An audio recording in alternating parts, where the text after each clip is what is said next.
Avrupa şartlarına göre birinci katlarda özellikle hırsızlık olayları çok oluyor. Bir nevi mecbur olmuş, yani artık herkes birinci katlara demir korkuluk takıyor.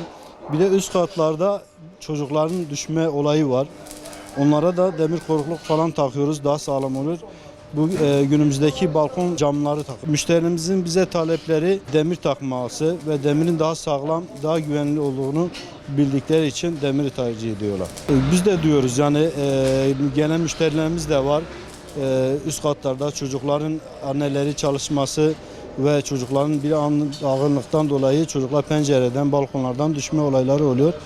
Onun için biz Urfa'daki halkımız için ve Urfa'daki kardeşlerimize diyoruz ki balkonlarınızı ve pencerelerinizi sağlam etmeniz için demir korkuluk takmalarını istiyoruz. Yani günümüz şartlarına göre, elemiyona göre, cama göre uygundur yani. Ki insanlar, biraz bayanlar özellikle ev işlerine fazla daldıkları için çocukların düşmeleri ve çocuklar da bilinçsiz bir şekilde pencereye yöneliyorlar, balkonlara yöneliyorlar, düşüyorlar.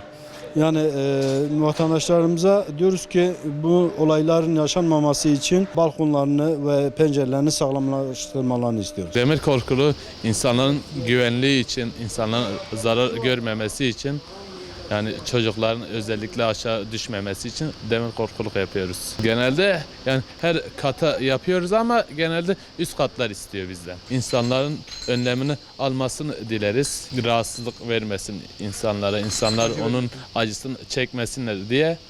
Yani onun için yapmalarını öneriyoruz. Son zamanlarda çocukların balkonlardan düşüp öldüğü görünüyor. O yüzden demir korkuluk, alüminyum korkuluk öneriyoruz yani. Balkonlar korkuluk yapsın, demir korkuluk, alüminyum korkuluk. İnsanlar zarar görmesin, canlarından olmasınlar.